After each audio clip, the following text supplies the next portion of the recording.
Sneakers and Cleats, the podcast. Welcome back to the Sneakers and Cleats podcast. It is Thursday, August 29th, and it is the best day of the year because I have two words in the English language that when you put them together, send chills down your spine and make you euphoric and happy. Football season is upon us, Chuck. Football. I love football. Football season is officially here with the full slate of college football coming this weekend, starting tonight. I believe the first game tonight is Rutgers. Don't care about that.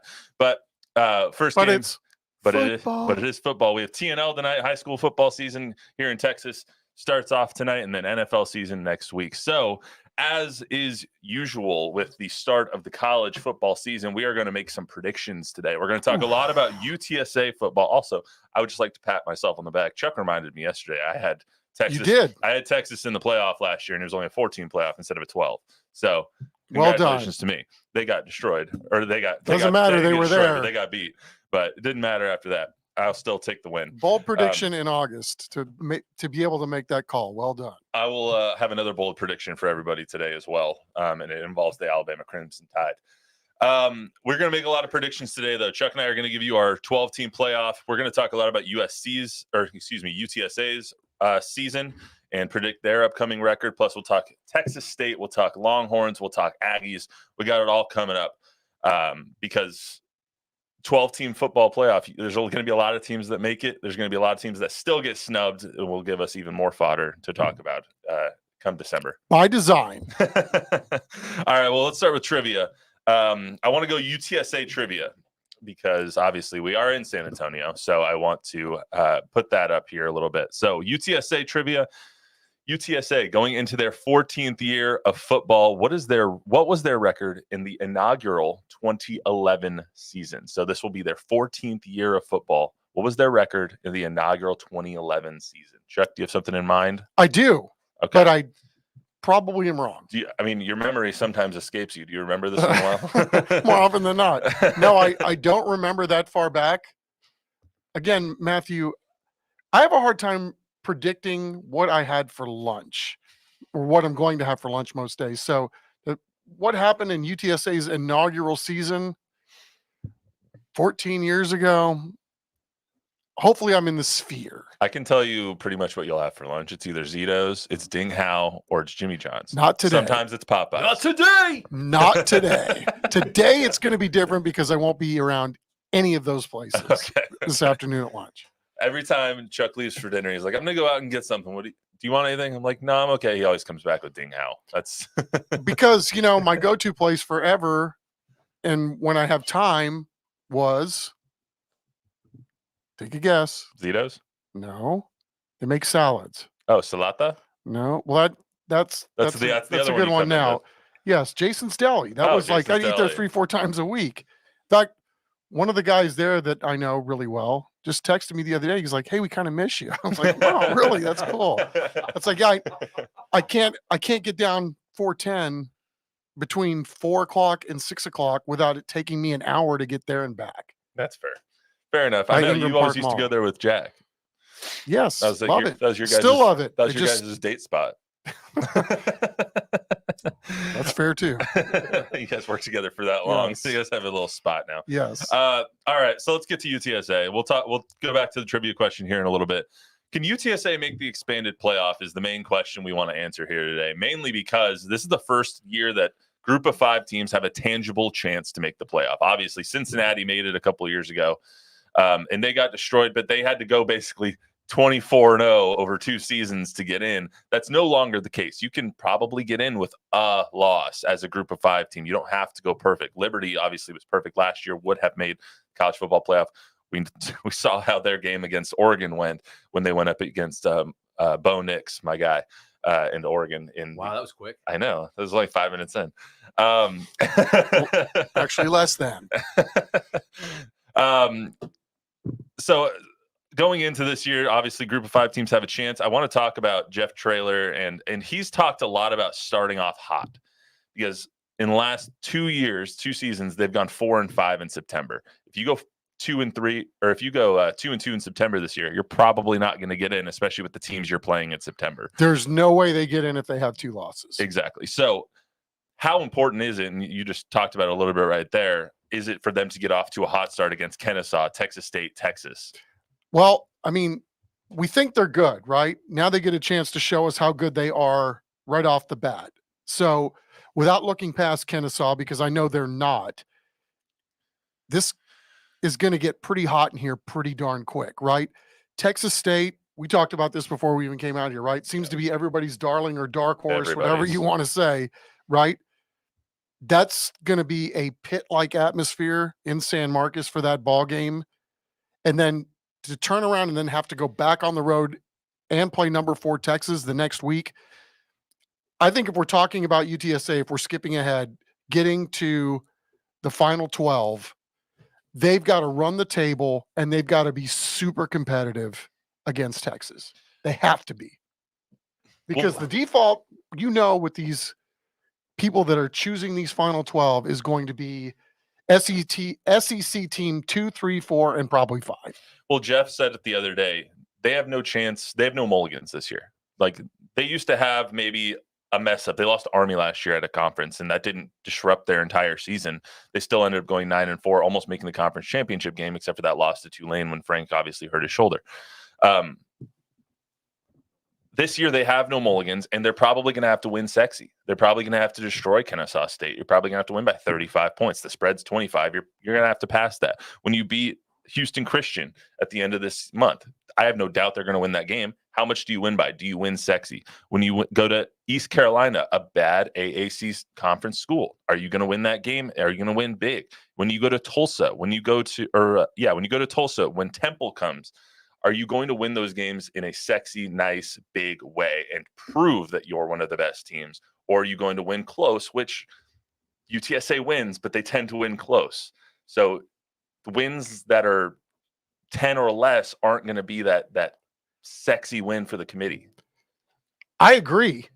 But, this team is really, really deep, and they've got some studs.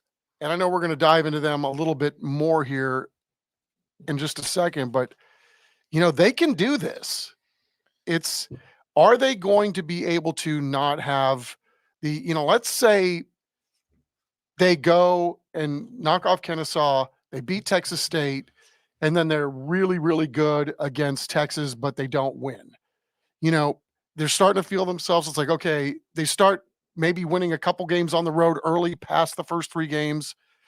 Is there a trap game somewhere on that schedule that, you just, to be able to focus and play championship level football, you've got to do it every single week. You have to meet every challenge, and you really have to, the cliche about taking them one game at a time, that's so hard to do when you're dealing with injuries and, looking ahead. Where are the bugaboos on the schedule? It's easy to look past some of these teams. Maybe it's easier to get your team's attention because they've been so good at home, and that if you're going to slip up, it could be on the road. How are they going to find that extra gear that they haven't been able to as a program? Well, they've done a lot of winning, but you're talking about being in a championship tournament, right? Mm-hmm. If you want to play championship caliber football, or if you want to play championship tournament football at the end of the year, you have to play championship caliber football each and every single week. And the focus with teenagers and, young 20-year-olds, this is the challenge. So if they can pull it off, we'll be the first ones to salute them to do it. And they can do it. And with this coaching staff and with everything they've got in place, it's just, can you do it every week with those challenges? I think Jeff, in his time here over the last 3 years, is 23-3 or 24-3 in conference games. He's phenomenal when it comes to conference wins and making sure that those are the most important games on your schedule.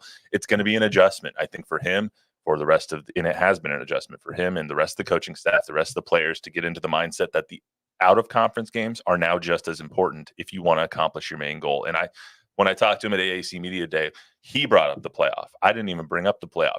They know that the playoff is tangible, is within their grasp. They had at the AAC Media Day, they had the CFP trophy for the first time.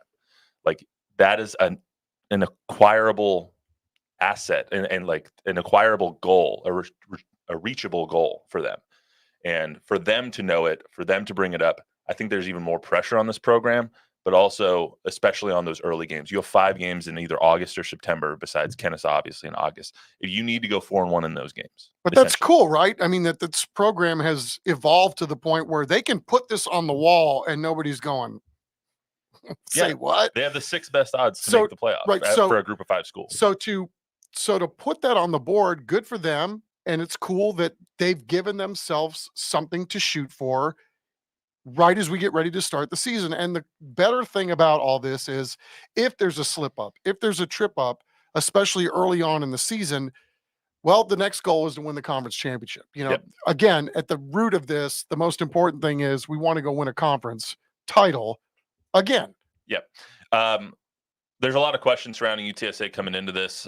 One of which is something we've been asking since the bowl game last year, is how is this team going to go into the Frank Harris, Rashad Wisdom post era? Obviously, Frank's been here for so long. He's still around the team every day, it seems like. Rashad now doing great things on the Buccaneers practice squad, which was announced yesterday. Congratulations to him. Congratulations to Joshua Cephas, all the other UTSA guys that have made rosters, all the other San Antonio guys that have made rosters.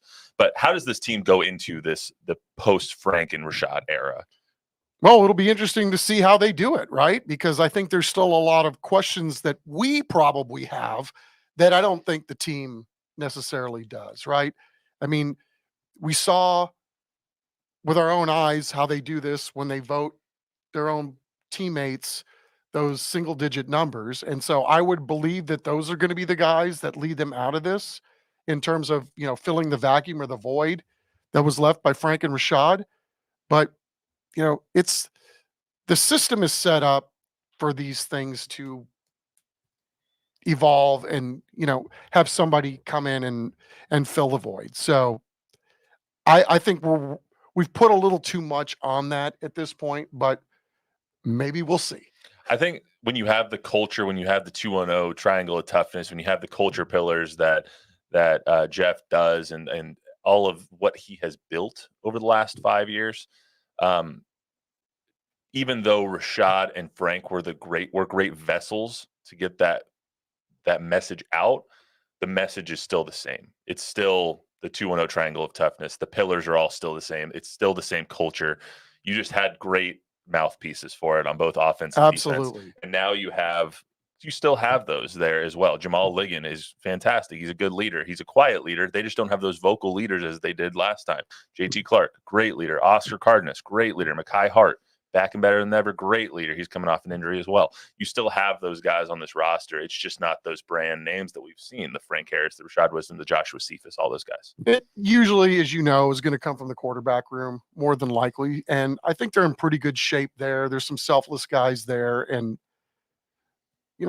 again, that's the beauty of where we sit here today, right? There's so many things that we don't know, but this book is going to get written week by week, chapter by chapter, and at the end, we'll see how it all plays out. And as you mentioned the quarterbacks, and two quarterbacks have single-digit numbers. Owen McCown has a 2. Eddie Lee Marburg has a 9. That's voted on by the players, obviously, to get single-digit numbers, who they believe in the most, who they think deserves and represents the 2-0 triangle of toughness culture the best.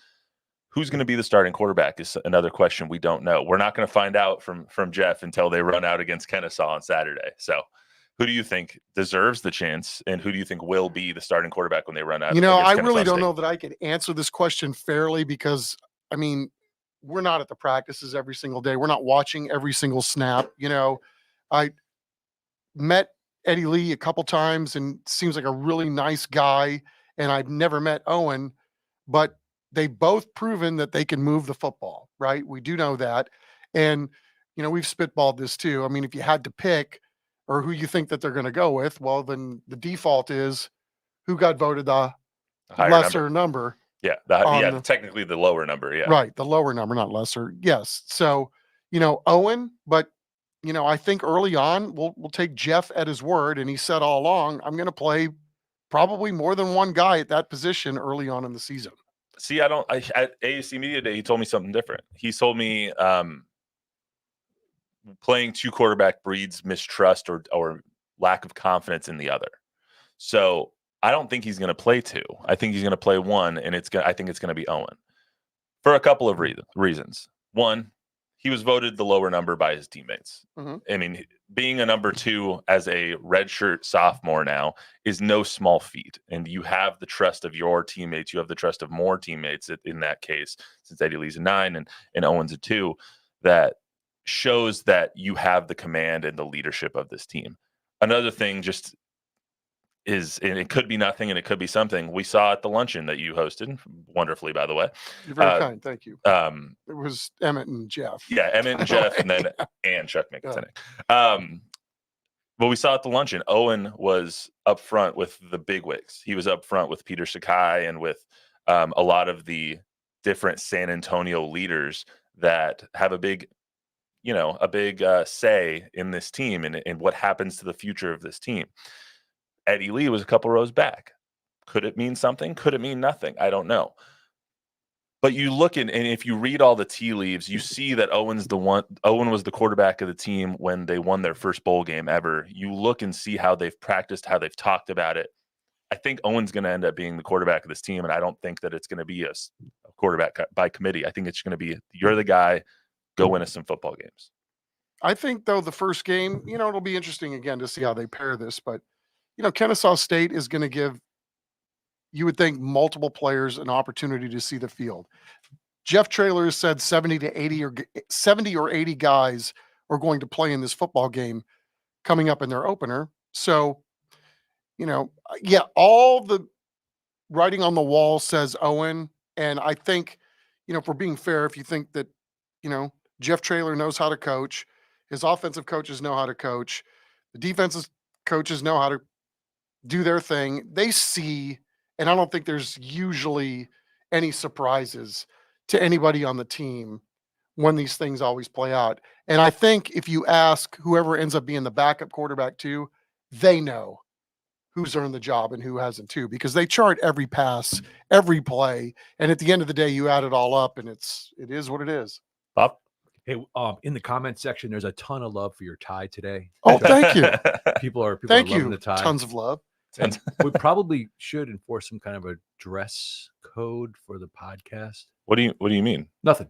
And then there's also some hate in the comments as well. Okay. Well, we welcome the hate. In Oklahoma says UTSA in the playoffs. Put that pipe down.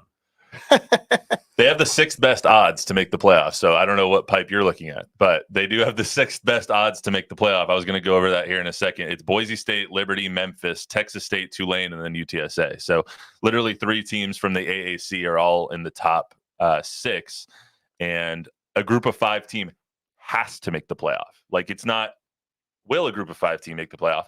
A group of 5 team is going to make the playoff. Will it be UTSA? Is a whole nother question. Look, we welcome the hate. I mean, yeah, you're doing this early in the year, trying to predict what's going to happen 3-4 months from now.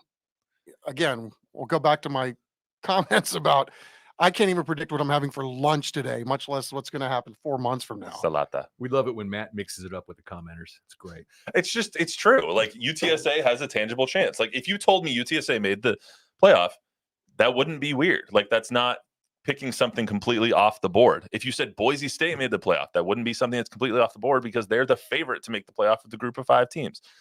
That being said, the UTSA, you have their schedule in front of you. UTSA's win total right now is 8.5. Excuse me. That's what Vegas has. That's what Vegas has. 8.5. Are you taking over or under 8.5? I think that's an easy one, right? I think that's easy. Yeah. But we said that last year with the Spurs, though, so I wouldn't be, be a little careful. Apples and oranges here, though. Yeah, no. I think that it's going to come down to a couple of games. Texas, if they make the playoff and if they surpass the win total, is going to come down to a couple of games. You can chalk up a loss to Texas. That's just, they're going to lose to Texas, probably. I hope they win, but they're probably going to lose in RFK. Are they going to beat Texas State? That's going to be a question mark, especially because Texas State's win total is also 8.5. A lot of people are picking Texas State to make the college football playoff, including Action Network's Brett McMurphy coming in as the number 12 team. Wow. Yeah, he picked them to make the college football playoff. So Are they going to beat Texas State? That's a question. The rest of their schedule is pretty simple. You get Memphis at home, might be a look out against Tulsa before that. You get your buys in the right place. Is Army, they're going to have a chip on their shoulder against Army in the last game of the season because Army beat them last year. You play the bottom few teams in this conference at Rice. You're versus North Texas, which is always a close game between these two teams. But at least that one's at home. Exactly. And then you get versus Temple, who's the worst team in this conference. Florida Atlantic might be a touchy game, but that's at home too. I think their schedule lines up in a way where they can go 11-1, not easily, but that's the ceiling. But I think the floor for this team is 9-3 in the regular season. I couldn't said it any better than myself. You're right. I think, if you were to say, okay, maybe the Texas State game's a toss-up on the road. It's going to be a packed house in San Marcos. This is their Super Bowl, especially, this early on in the season. And given, the superiority UTSA has had over them historically, there's another trip-up game in there, and they still win 9 games. I'm with you. If you lose to Memphis, you lose to Texas, and you lose to Texas State, you're 9-3.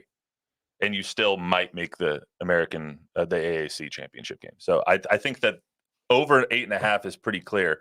I wanted to ask you, Chuck, Texas State is the darling right now. Texas State has been who'd have ever thought picked by a Way lot to go, of people GJ. out of the Sun Belt. Why? What is it about GJ Kinney and this Texas State team?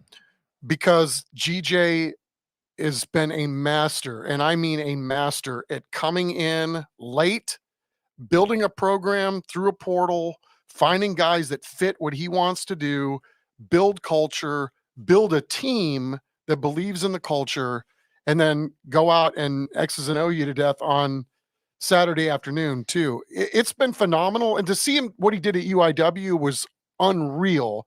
He never thought that what Eric Morris did could be taken to another level.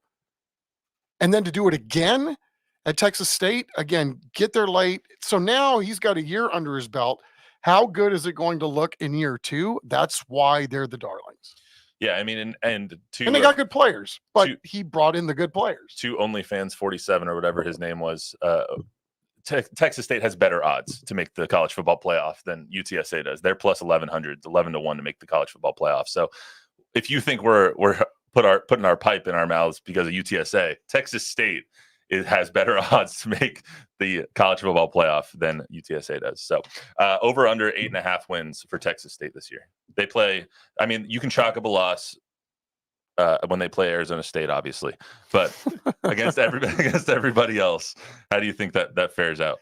Again, I would take the over on that. And, again, I don't know what their depth is as we sit here today. Like, I like UTSA's depth a lot more than I like Texas State's just on the surface, but I'll let you know after you watch a couple ball games to see what we got. I'll let you know if I reserve the chance to revisit all this after week 2 or after week 3. Yes, we have a little clearer picture, or maybe a little more paint in which to paint the picture.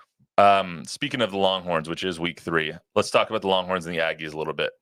The Longhorns are one of the best teams in the country, obviously. They're 4th ranked in the country. They come to the season with the 2nd best odds to win the SEC in their first year. They're minus 230 to make the playoffs. So I think that equates out to like a 65% chance, if my math is correct on those betting odds, to make the college football playoff. And then their 4th best odds to win the national championship. Over under on the win total is 10.5. Are people too high on the Longhorns this year? This is a hard one for me to figure out, right? Because last year I didn't want to give Texas any credit this time of year because my thought was it's going to be a baton death march for them once they get to conference, because everybody's going to want to send them home with their last loss that they ever played against that school that they were teeing it up against that day. And they handled that unbelievably well last year. Won some close games, but you still won them, right? Knowing that you were going to get everybody's best shot every single week. Well, that's kind of the way I feel about going into the SEC, right? I mean, yes, they're good. Yes, they're deep.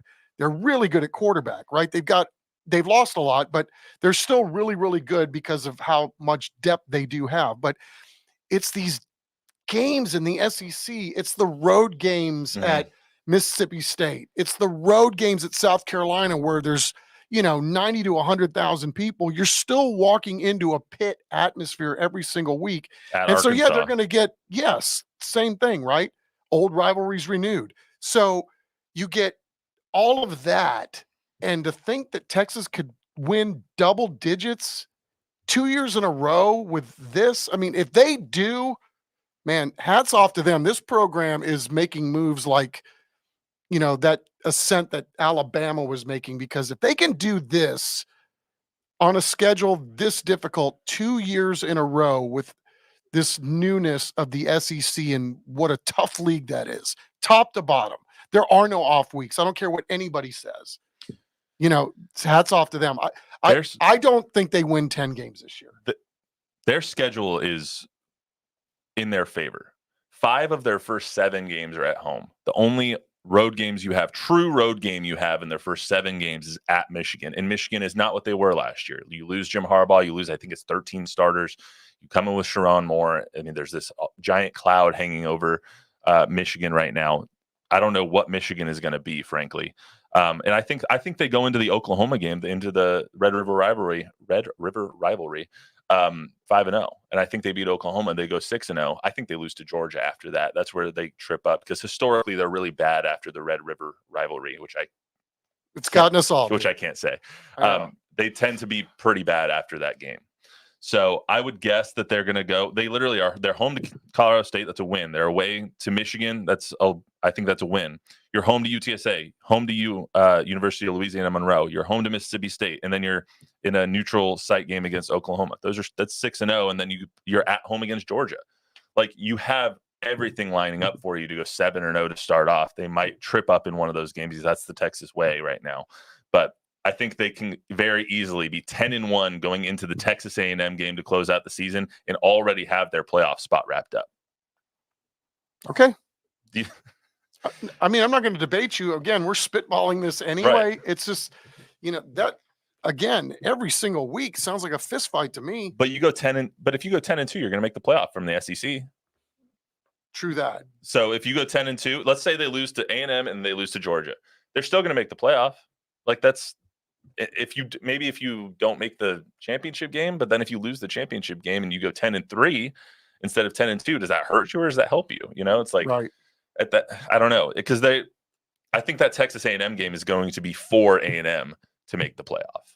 I think that they're going to be pretty high up there, maybe 9-2 at that point, 8-3 at that point, and they need that win against Texas to add to their resume to try and get in. So, I think they will need it if they want to get in. So speaking of the Aggies, they have the 14th best odds to win the national championship. They're plus 220 to make the playoff, so definitely not a shoe-in by any means. 6th best odds to win the SEC, and their over-under is 8.5 on their win totals. Where do they end up? I think they win more than 8.5. They're a fascinating program to kind of watch from afar, right, or read about from afar, because I know that Elko has come in here and kicked a lot of keisters. There were a lot of kids puking on the practice field, and spring football was no walk in the park. I think all this team or this program needed is a little more focus. I think culturally, they already know what it's like to play in the SEC week in and week out. There's a lot of variables in play, but I think, if I'm a betting man, and I'm not, I would definitely take the over on the Aggies. I think the Aggies over-under might come down to that Texas game. And if Texas has already sewn up their playoff spot and doesn't have a lot to play for, I think they'll still be into that game, obviously, because it's a rivalry renewed. They played every year for like 97 years or whatever, 111 years, whatever the hell it was. I think that'll still be a hell of a game, but that could come down to they're going 8-3 at the end of the season. They're going into the Texas game needing one more win to try and get into the playoff. So much the better. Hopefully that game means that, they're both going in. That's what the real hope would be. Then imagine what that's right. imagine what the atmosphere is going to be like in College Station that weekend anyway. Before we get to our college football playoff predictions, let's answer our trivia question. So the UTSA Roadrunners are going to their 14th year of football. What was their record in the inaugural season of 2011? Shame on me, because at least you gave me a heads up with what the trivia question was going to be, and I should have looked it up, but of course I was too lazy to do it. I'll say 5-6. Close, 4-6. Okay, 4-6 is the I correct thought, answer. well, that was way more than anybody thought they were going. Well, to and believe they went 8-4 the following year. So they stepped it up the following year. Obviously, hats off to Larry Coker, man. Should be in the College Football Hall of Fame. Make it so. Fun fact: I hated UTSA for a long time because I have a good story. Because I was playing junior college ball, and I got a scholarship offer from Larry Coker the year that they went like 1-11. It was like they were really bad, like 2-10, something like that. They lost all their conference games, and so I hadn't made a decision yet. And Larry Coker and his entire staff get fired, and then they pull the offer. So I was like, "Screw UTSA! I don't want to talk about them ever again. They're the worst." Obviously, I love I don't love UTSA, but I cover them now, so it's like it's a little bit different. It's hard. I was like, dang it. You know, it's again. I don't have a story like that, but you know, it's not like these guys are the Yankees. You know, it's only. And even I'm starting to soften on them. I mean, my hate for any team with a logo is starting to lessen. All right, Chuck. Over time. Let's get to our predictions here for the 12-team inaugural college football 12-team playoff. Pull out the list. Do you want me to go first, or do you want to go first? No, you go, because I actually think you spent more time on this than I did. In fact, I know that's the case. I've spent a lot of time on college football. Stop buying what? I don't know. All right, so I kind of went by conference. Okay. I have 4 SEC teams. I have 2 ACC. I have 2 Big 12. I have 1 Big 10, and then 1 Group of 5. Oregon is going to be the best team in the country. Their schedule lines up for it. They don't have very many tough road games, especially when it comes to the Big 10, which is their new conference that they're in. Dylan Gabriel, if he can stay healthy, which is going to be the asterisk on this. If Dylan Gabriel can stay healthy, then they're going to win 11, 12 games. They're going to be the number 1 seed. They're going to make the playoff. I think they're going to win the Big 10. Clemson, I have them making it over Florida State and Louisville. Florida State obviously already lost to Georgia Tech, so we have the knowledge of that. So I think Clemson actually might win this week 1 against Georgia. I'm not convinced that Clemson won't win that game. I'm very high on Clemson this year. Georgia, I have at number 3 winning the SEC. Oklahoma State is going to win the Big 12. I really waffled on the Big 12. I really don't know what to think of that conference with Utah in there now, and with Kansas State taking a step back in recent years. I just really don't know what to think of the Big 12. Kansas, I'm gonna see some people spitballing Kansas too. So I mean, it's wide open. It would appear. I mean, Arizona State could win it too. So let's just.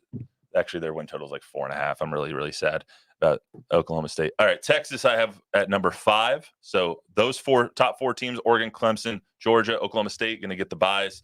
Texas going to be number 5. I have Texas playing Liberty. Liberty is going to be my Group of 5 school, so it'll be Texas Liberty in the first round. I have Ohio State making it out of the Big 10. Ohio State will then play USC. I have also making it out of the Big 10. USC's schedule, it lines up for them to have a really good year. It's obviously going to be interesting how they respond from losing a lot of guys like Caleb Williams, but USC's schedule is phenomenal. I have confidence in them. Then I have Utah playing Miami. Utah making it out of the Big 12, obviously. Miami making it out of the ACC. That's the other AAC team. And then I have Ole Miss facing A&M.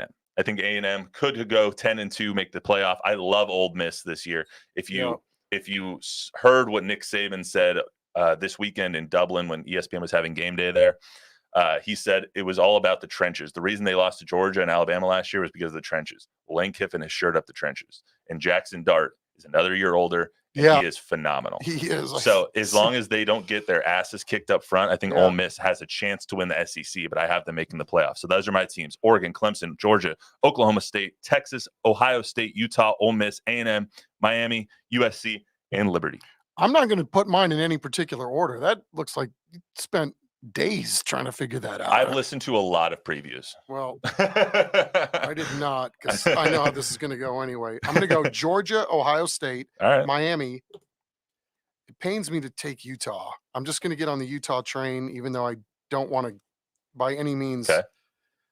No, I'm not. I'm going to go with Texas Tech. Texas Tech out of the Big 12? Yeah, let's do that. Alabama, Oregon, Mississippi, Ole Miss, Notre Dame, Clemson. So Ole Miss, not Mississippi State, right? Mississippi, right. Ole Miss is, got it. Yes. Okay, I just want to make sure. Yeah, not Mississippi State. Sorry, Jordan Westberg. Let's see. Clemson, Penn State, Texas A&M, and UTSA. UTSA. Why not? I gotta eat here. I gotta live here. I gotta work here. We got a homer list. And I thought about Texas State too, because I really believe in GJ and what he's doing. Ultimately, it comes down to my belief that UTSA's roster is just ridiculously deep. It is. They have depth at every level. And especially with the addition of Denver Harris as well. I think their corners and their DBs take a big step. So that's our list. I think so too. A lot of people are maybe not giving them enough credit and thinking that their DB room is going to be a little light this year. I don't think so, man. One thing is for sure, Chuck. It's the best time of year. It truly is, because you know why? September is a great time of year too, and October, because baseball overlaps too. Yeah, but the Astros are losing ground right now. They're still hanging in there, and somebody's got to win that division. All right, those are our predictions. Is there anything else in the chat there, Chuck? David Garcia says, don't mention Georgia, Alabama, and Clemson. He also says that he has respect for USC, and he laughs at Miami. I know. Mario Cristobal makes me laugh too. Well, right. We were talking about that in Miami. It's like, how do you trust any Florida schools, right? Yeah. When there's beaches and girls and 19-year-old, 20-year-old guys. Yeah, I mean, Miami. It's just hard to trust them. Or when you can't take a knee against Georgia Tech and you end up losing when you have the game in hand. That was Is Michigan historical. going to be eligible by the end of the season? Michigan will be bowl eligible. I don't think they'll be eligible to make the playoff. I mean, I don't know. I'm not very high on Michigan this year. But I just think, they're ready to get smacked so hard, right? What, there'll be a lot of teams ready to tee off on them. Yeah, I don't know. But that's what we got this year. My bold prediction is that Alabama will not make the college football playoff. Love it. And we'll see. I love Kalen DeBoer, but we'll see. As a matter of historical reference, if you are gaming on anything that was said out of my pie hole, go the opposite. You'll be just fine. Yeah, you can take what I said. It's cemented. It's written in stone. I'm right all the time, obviously. So that's all we got for you today on the Sneakers and Cleats podcast. Remember, rate, review, subscribe, give us a 5-star rating. Tell a friend, tell an enemy. Subscribe to the YouTube channel. We'll see you on Monday for the first week of NFL football. Don will be back. We'll see you then.